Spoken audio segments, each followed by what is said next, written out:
बहरहाल ये हज्जाज इब्न यूसुफ की फिर अखीर बड़ी बुरी हुई है ना, यानी ये फिर बाद में वलीद इब्न अब्दुल मलिक बना, अब्दुल मलिक बिन मरवान का बेटा खलीफा, और उसी दौरान वलीद ने ये मुहिम चलानी शुरू की कि क्योंकि इसके बाप ने वसीयत की थी कि मेरे मरने के बाद मेरा बेटा वलीद बनेगा, उसके बाद उसका छोटा भाई सुलेमान बिन अब्दुल मलिक बनेगा।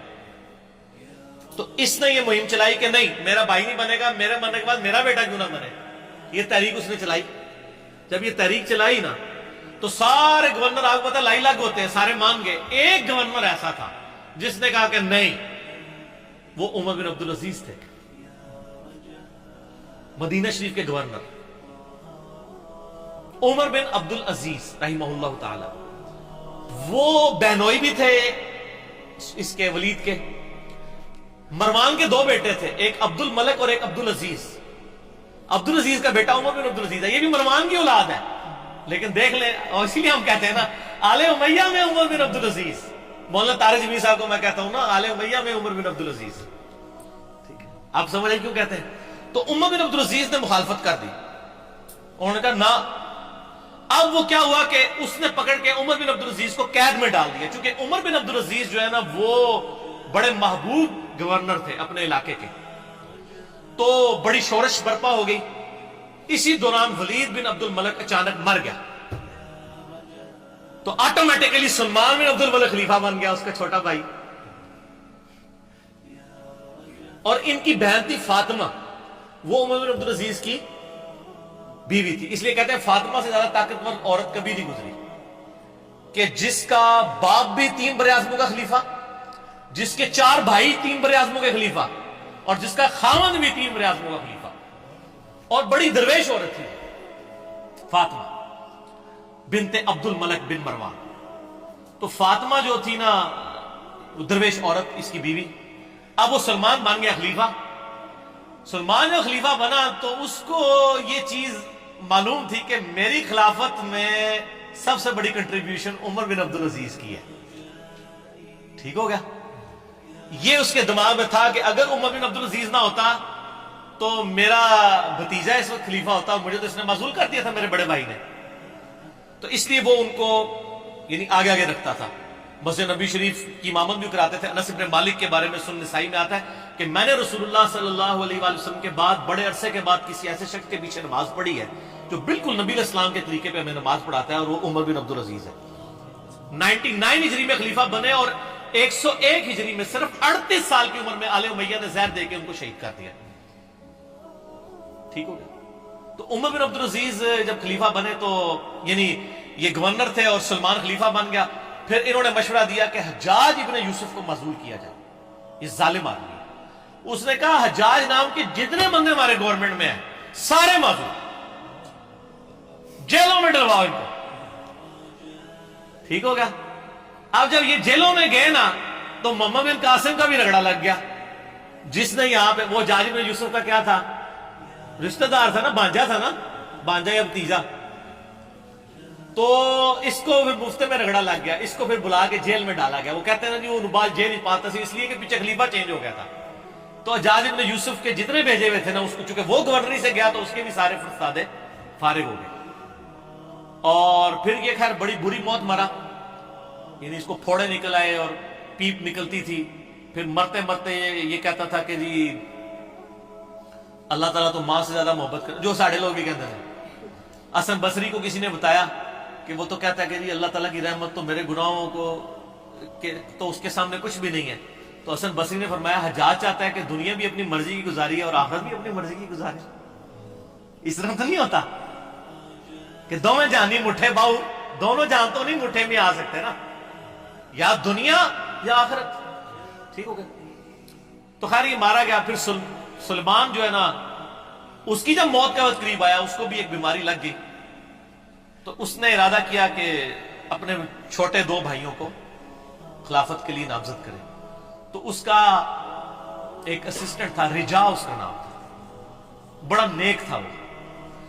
उसने कहा कि अगर तू मेरी मानना तो उमर बिन अब्दुल अजीज को खलीफा बना दे। उसने कहा कि ये तो मेरे भाई इसको मार देंगे, मानेंगे नहीं। उसने कहा नहीं, इनका इलाज है मेरे पास, देख तू अगर खलीफा बना तो उसकी वजह से बने, عمر بن عبدالعزیز حادثاتی طور پہ جو ہے نا وہ خلیفہ بن گئے تھے، ورنہ ان کو کس نے بنانا تھا اتنے نیک آدمی کو؟ ان کا یار اس طرح کر کہ تو نہ ایک بند وصیت لکھ کے اس کو سیل کر دے، اور کہہ کہ اس سیل کے اوپر بیعت لو کہ نیکسٹ خلیفہ کون ہے، اور جو بیعت نہیں کرے گا اس کو قتل کر دیا جائے گا، اور تو لکھ دے کہ عمر بن عبدالعزیز تیرے بعد خلیفہ ہے، اور اس کے بعد تو لکھ دے کہ عمر بن عبدالعزیز کے بعد میرا جو بھائی چھوٹا ہے یزید اور ہشام وہ خلیفہ ہے۔ تو ان کو بھی امید لگ جائے گی چلو اسی ساڑھی باری بھی آ جائے گی۔ یہ لکھ کے جناب سیل کر دی گئی۔ اب سیل لے کے جب باہر آئی میدان جنگ میں، خیمے سے باہر نکلے اور کہا جی امیر المومنین نے اپنا سکسیسر مقرر کر دیا ہے، اس کے اندر اس کا نام ہے، تو بیعت کرو بند۔ وہ بھائی آگے لالچی، انہوں نے کہا نا کھول کے پڑھ ساڑھا نہ لکھے کہ نہیں، انہوں نے کہا میں کہنا توڑا نہ لکھے، نہ تو لکھے سی لیکن یہ نہیں پتا کہ کیڑے نمبر تے لکھے ہے، ٹھیک ہو گیا۔ اور دوسری طرف عمر بن عبدالعزیز آگے کہتے ہیں رضا مجھے بتا دے کہیں میرا نام تو نہیں لکھ دیا ورنہ میں جنگلوں میں چلا جاؤں، میں خلافت کا بار نہیں اٹھا سکتا۔ ٹھیک، یہ آپ اپروچ کا فرق دیکھ لیں۔ تو رجا کہتا ہے میں نے زندگی میں ایک ہی جھوٹ بولا ہے، نہ اس سے پہلے نہ اس کے بعد، وہ یہ تھا کہ میں نے کہا عمر تیرا نام لکھ، کیونکہ مجھے خطرہ تھا کہ یہ چھوڑ دیں گے اور مسلمان ایسے حکمران سے محروم نہ ہو جائیں۔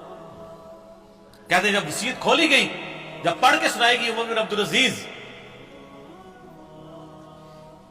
تو عمر بن عبدالعزیز جو ہے وہ بے ہوش ہو کے گر پڑے۔ دو بندوں کے سہارے، ایک 35 سال کا نوجوان 2 بندوں کے سہارے لا کے ممبر تک لایا گیا پہلا خطاب کرنے کے لیے، اور آل امیہ کے چہرے لٹک گئے۔ لیکن جب پڑھا کہ ان کے مرنے کے بعد وہ بھی بنیں گے تو ان کو امید لگی، ان کا چلو ٹھیک ہے ساڑھا یار بہن ہوئی ہے نا 100 کرو کیڑا باہر نہ بننا ہے، ٹھیک ہو گیا۔ دادا تو ساڑھا مروانے کی ہے نا، ٹھیک ہو گیا، پردادا۔ تو یہ پورا معاملہ ہوا۔ عمر بن عبدالعزیز رحمہ اللہ تعالی ورضی اللہ تعالی عنہ علیہ السلام یوں خلیفہ بنے۔ پھر سر 2 سال صرف ان کو رہنے دیا ہے، 2.25 سال، جتنی حضرت ابوبکر کی خلافت کا ٹینیور ہے نا اتنا ان کا۔ اور دیکھ لیں اسلام میں 5 خلفاء ابو بکر، عمر، عثمان و علی اور حسن ابن علی کے بعد 6ٹھا خلیفہ ان کو مانا جاتا ہے، بیچ میں کسی کو خلیفہ نہیں مانا جاتا، علی بن حاج النبوہ۔ 2 سال کے اندر، 2.25 سال کے اندر انہوں نے پچھلے 40 سال میں آل امیہ نے جتنی لوگوں کی جدادیں ہتھیائی تھی نا ان کی اولادوں کو بلا کے واپس کی، جو جاگیر فدق تھی وہ بنو ہاشم کے حوالے کر دی، اور ممبروں پہ جو پچھلے 60 سال سے سب و شتم ہو رہا تھا مولا علی پر، لعنت کروائی جاتی تھی، وہ بند کروا کے ان اللہ یأمر بالعدل والاحسان یہ والی آیت خطبے میں داخل کی، اور تبدیلی آ گئی جناب۔ یہ تبدیلی تھی جو آئی۔ اور راوی کہتے ہیں کہ جی عمر بن عبدالعزیز جب خلیفہ بنے نا، اس سے پہلے تک یہ حالت تھی کہ لوگوں کی چوراہے پہ یہ گفتگو ہوتی تھی تیرے کتنے پلاٹ ہیں اور تیرے کتنے بنگلے ہیں اور تیری کتنی بیوی ہیں۔ اور جب عمر بن عبدالعزیز خلیفہ بنے تو چوراہوں پہ یہ گفتگو ہوا کرتی تھی کہ تو نے اس ہفتے کتنے نفلی روزے رکھے اور کتنا قرآن پڑھا۔ کیوں کہ جب عمر بن عبدالعزیز جمعے کی نماز پڑھانے کے لیے آتے تھے تو 10 15 پیون ان کے کرتے کے اوپر لگے ہوئے ہوتے تھے۔ تو لوگ کہتے تھے کہ یار یہ 3 براعظموں کا حکمران اگر اس حال میں رہ رہا ہے تو سر ہم کیا۔ میں یہی کہتا ہوں کہ آج اگر عمران خان صاحب پرائم منسٹر خود خطبہ دے رہے ہوں شاہ فیصل مسجد کے اندر سادہ سے شلوار قمیض کے اندر، تو شلوار قمیض خود بخود ہی فیشن بن جائے گا۔ ویسے وہ پہنتے شلوار قمیض ہی، مجھے بڑی خوشی ہوئی چائنا میں بھی اس نے شلوار قمیض پہنی ہوئی ہے، تو خود بخود کی فیشن بن جائے گا، اتنی تبدیلی آئے گی۔ اور لوگوں کی یہ گفتگو ہوا کرتی تھی، گفتگو تک چینج ہوگی، حکمران سے کتنا فرق پڑتا ہے۔ خیر پھر یہ ظاہر ایسے حکمران کدھر ہضم ہوتے ہیں، پھر ان کو زہر دے کے شہید کر دیا گیا، لیکن انہوں نے اتنی تبدیلی کر دی تھی، اسی لیے ان کو اسلام کا پہلا مجدد کہا جاتا ہے۔ یہ واحد مجدد ہے اسلام کی ہسٹری میں جس کو سنی اور شیعہ دونوں مجدد مانتے ہیں، اس کے بعد کسی مجدد پہ متفق نہیں ہے سوائے امام مہدی 12ویں مجدد کے، 12ویں خلیفہ کے۔ یہ ہے وہ شخص عمر بن عبدالعزیز۔ چونکہ حجاج ابن یوسف کی بات تھی تو حجاج ابن یوسف کا انجام بھی بتانا تھا، اس کے ساتھ یہ ساری چیزیں جڑی ہوئی تھی، تو میں نے بتا دی۔